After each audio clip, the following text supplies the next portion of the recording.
ज्योति sir, good morning. स्वागत है आपका। एक तो बहुत बहुत बधाई। बाजार रिकॉर्ड हाई पर हैं जब आप हमारे साथ बात कर रहे हैं। आज सुबह ही फ्रेश हाई लगा है, लगातार तीसरे दिन निफ्टी ने हाई बनाया है और अच्छी मूव ग्लोबल मार्केट्स में भी है, हमारे मार्केट्स में भी है। तो व्यूअर सबसे पहले यही जानना चाहेंगे कि हाई पर हम बात कर रहे हैं, ऑलरेडी अच्छी रैली बाजार में बनी हुई है। इस समय का बाजार का डायरेक्शन आपको कैसा दिख रहा है? बाजार से क्या कुछ समझना चाहिए नए हाई पर सर? देखिए, लास्ट एक साल में तो बहुत अच्छा रिटर्न आ गया है। बाजार जैसे आपने कहा एक हाई पे है, तो यहाँ से थोड़ा रिटर्न एक्सपेक्टेशन कम रखना चाहिए। हो सकता है मार्केट थोड़ा कंसोलिडेशन फेज में आए, थोड़ा टाइम करेक्शन, थोड़ा प्राइस करेक्शन भी आ सकता है। तो है ना, अगले 3 साल 5 साल में बाजार अच्छा ही रहेगा। भारत की इकोनॉमी बहुत अच्छा कर रही है, वर्ल्ड में फास्टेस्ट ग्रोइंग इकोनॉमी रहने वाली है, अर्निंग्स भी अच्छे आ रहे हैं। पर जो वैल्यूएशन अभी है और जो है ना प्राइस परफॉर्मेंस दिया है मार्केट, वहां से थोड़ा कंसोलिडेशन का दरकार है। थोड़ा प्राइस करेक्शन भी हो जाए तो अच्छा है। तो निवेशकों को ये सोचना चाहिए कि थोड़ा बाय ऑन डिप्स करना चाहिए, रादर देन पूरा पैसा आज के बाजार में डालने के लिए। सर, इलेक्शन से पहले थोड़ा बाजार में एक्साइटमेंट बना भी था जब दिसंबर में स्टेट इलेक्शंस आए थे। उसके बाद एक बड़ी रैली बनी थी। उसके बाद वापस अभी बात की जा रही है 400 सीट्स की, 370 सीट्स की। खैर, इलेक्शन से पहले बाजार का आउटलुक क्या है, नजरिया क्या है? क्योंकि ऑलरेडी हम हाई पर हैं, अभी भी इलेक्शन में 2 महीने हैं, बट ऑलरेडी हम हाई पर हैं। तो क्या यहां से बाजार और एक रैली दिखा सकते हैं या फिर ऑलरेडी प्राइस इन कर चुके हैं बाजार इलेक्शन का आउटकम? तो देखिए, ये जो प्री इलेक्शन इलेक्शन के पहले देखें तो पिछले 9 इलेक्शन में देखें तो 8 इलेक्शन में प्री इलेक्शन रैली आया था। यदि अपने रिजल्ट के 6 महीना पहले खरीदते हो, रिजल्ट के पहले दिन बेच देते हो, तो हर 8 बार है ना अपने को पॉजिटिव रिटर्न मिला। उसमें एवरेज रिटर्न 14% मिला। तो एक तरह से जो प्री इलेक्शन रैली है वो है ना नॉर्म होता है बाजार में। हर बार इलेक्शन के पहले एक रैली देखने मिलता है, इस बार भी रैली देखने मिला। यहाँ से थोड़ा सा कंसोलिडेशन है, तो हो सकता है ज्यादा ऊपर नहीं जावे बाजार। अभी जैसे इलेक्शन रिजल्ट्स अनाउंस होंगे, फिर ओपिनियन पोल्स आएंगे, तो देखना पड़ेगा कैसे है ना सीट के नजरिए होते हैं। पर काफी तक हद तक रैली एक हो चुका है, और यहाँ से बस थोड़ा सा एक करेक्शन आए तो ही बाजार में लेना चाहिए, डिप के लिए रुकना चाहिए। क्योंकि डिप हुई तो थोड़ा सा अपना डाउनसाइड प्रोटेक्शन भी अच्छा हो जाए। आएगा डिप सर?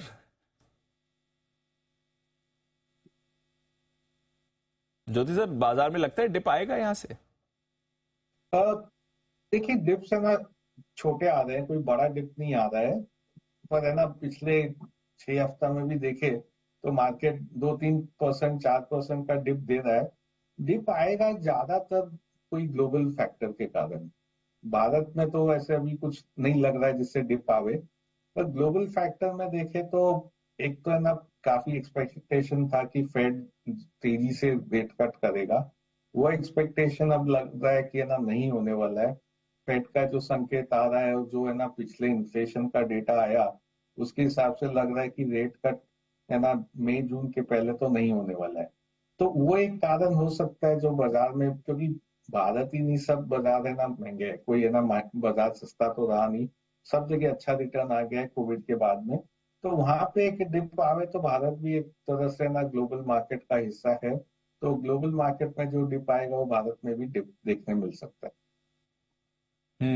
तो एक डिप अगर आएगा तो ग्लोबल फैक्टर से आएगा, अदरवाइज ऐसे कोई परेशानी नहीं है। और डिप्स पर मौका ढूंढते रहिए, जो रीसेंट डिप्स आपको मिले भी हैं।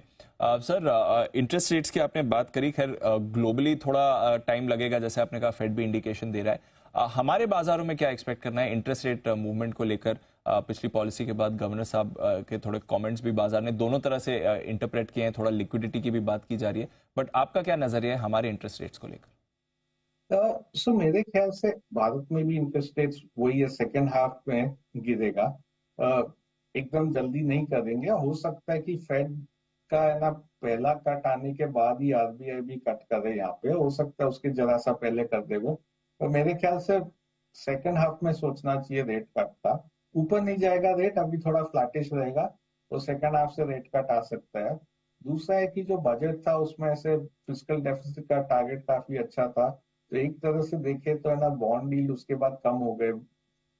बाजार के है ना ब्याज कम हो गए, क्योंकि है ना बोरिंग टारगेट बहुत अच्छा था। चलिए, तो मैक्रोज पर तो कोई परेशानी हमारे बाजार में ज्यादा दिख नहीं रही है। सर, अभी अभी अर्निंग सीजन भी खत्म हुआ है, क्या कुछ टेक अवेज रहे हैं आपके अर्निंग्स को लेकर, और फिर आने वाले क्वार्टर के लिए and more importantly next financial year के लिए क्या आउटलुक बनता है? तो देखिए अर्निंग्स वापस अच्छा है। पिछले अपना फर्स्ट हाफ फिस्कल का है ना 30% अर्निंग ग्रोथ था। और ये जब अर्निंग सीजन चालू हुआ तो बेहतर एक्सपेक्टेशंस थी कि 10 से 12% अर्निंग ग्रोथ आएगा। तो अर्निंग ग्रोथ खत्म होने के बाद 17% अर्निंग ग्रोथ आया, तो वापस से एक तरह से अर्निंग्स ने बीट किया मार्केट एक्सपेक्टेशन को। अगले साल भी मेरे को लगता है 15% के करीब अर्निंग ग्रोथ आ सकता है। इस साल तो अपने ना 22 से 24% अर्निंग ग्रोथ पे फिस्कल 24 में देखेंगे, और फिस्कल 25 में 12 से 15% अर्निंग ग्रोथ आ सकता है। तो ये अर्निंग ग्रोथ अच्छा है, क्योंकि यदि आप अपने बाकी बाजार में देखें, यूएस में देखें, तो वहां पे अर्निंग ग्रोथ 0-1-2% चल रहा है, तो काफी लो अर्निंग ग्रोथ चल रहा है। दोनों बाजार एक ही वैल्यूएशन पे है मोरलेस। तो एक तरह से भारत और यूएस का वैल्यूएशन एक ही है यदि पी देखे तो। और है ना यहाँ पे अर्निंग्स ग्रोथ काफी अच्छा है, वो यूएस में जो अर्निंग्स ग्रोथ काफी है ना मंदा है भारत के कंपैरिजन में। हम्म। तो फिर बताएं सर, इस समय आप अपने पोर्टफोलियो में क्या कुछ बदलाव कर रहे हैं बाजार की सिचुएशन को देखते हुए? कहां पर आपका व्यू ज्यादा पॉजिटिव है, कहां पर नेगेटिव है? तो हम लोग दो तीन चीज किए हैं। तो एक तो थोड़ा थोड़ा है ना कैश बिल्ड किए पोर्टफोलियो में, कि है ना यदि कुछ करेक्शन आवे तो थोड़ा है ना पैसा देवे जो हम लोग खरीद सकते हैं। दूसरा हम लोग ने फार्मा में ऐड किया है। फार्मा सेक्टर में यूएस जेनरिक में यदि अपने देखे तो पिछले 5 साल से प्राइस काफी घट रहे थे। अभी वो एक तरह से बॉटम हो गए हैं, प्राइस वहां पे प्लेटो हो गया है। तो जो है ना लॉस आ रहा था, जो अर्निंग घट रहा था यूएस जेनरिक का, वो अब घटना बंद हो जाएगा। तो उसके कारण एक है ना अच्छा सा अर्निंग ग्रोथ देखने मिलेगा। तो फार्मा में हम लोग ने पोजीशन बिल्ड किया है। दूसरा जगह जो थोड़ा पोजीशन बिल्ड कर रहा है अब है बैंकिंग सेक्टर, क्योंकि बैंकिंग सेक्टर देखे तो पिछले 12-15 महीना में काफी अंडर परफॉर्म किया है। नतीजे भी इतने अच्छे नहीं आए, पर वो एक तरह से एक्सपेक्टेड लाइन पे था, क्योंकि निम कंप्रेशन हो जाता है जब डिपॉजिट का ना रेट बढ़ने लग जाता है। तो अब वो निम कंप्रेशन हो गया, बाजार में थोड़ा फैक्टर इन हो गया, वैल्यूएशंस वहां पे अच्छे दिख रहे हैं। तो बैंकिंग है जो दूसरा सेक्टर हम लोग खरीद रहे हैं थोड़ा। तो ये इंटरेस्टिंग है, बैंकिंग खरीद रहे हैं और फार्मा खरीद रहे हैं। जो ग्लोबल परेशानी थी फार्मा की वो अब खत्म हो गई है और यहाँ पर एक्शन बनेगा। सर, बाजार की पोजीशनिंग में आप क्या व्यू ले रहे हैं? क्योंकि बहुत ही बड़ी रैली स्मॉल कैप्स में आई है, मिड कैप्स में आई है, अब वापस निफ्टी भी लाइफ हाई पर दिख रहा है। तो यहां से अगर पोजीशन लेनी है ब्रॉडर मार्केट या फिर लार्ज कैप स्पेस में, तो आप कैसे अपने आप को व्यू करेंगे? तो देखिए शॉर्ट टर्म के लिए लार्ज कैप में ज्यादा कंफर्ट है। उसके तीन कारण है। एक तो वैल्यूएशन बेहतर है लार्ज कैप में। यदि अपने ना हिस्टोरिकली देखे तो लार्ज कैप ट्रेड होता है करीब 15% प्रीमियम पे स्मॉल कैप के कंपैरिजन में। और अभी है ना वो प्रीमियम निकल गया, अभी दोनों पैरिटी पे ट्रेड हो रहा है। तो एक तरह से स्मॉल कैप रीरेट हो चुका है। तो थोड़ा सा ना स्मॉल कैप में वैल्यूएशन करेक्शन का दरकार है। दूसरा यदि देखें तो काफी है ना पैसा बना है स्मॉल कैप में। स्मॉल कैप करीब 50% ऊपर है, लार्ज कैप करीब 22-23% ऊपर है। तो काफी गैप आ गया परफॉर्मेंस में। तो तीसरा देखें तो पिछले 1 साल में 1.5 साल में म्यूचुअल फंड में जो फ्लोज आ रहे हैं वो बेहतर ज्यादातर है ना स्मॉल कैप और मिड कैप फंड में आ रहे हैं। तो एक तरह से सबका पोजिशनिंग भी स्मॉल कैप मिड कैप की तरफ हो गया। तो अगले 4-6 महीने में 1 साल में ज्यादा कंफर्ट है लार्ज कैप में।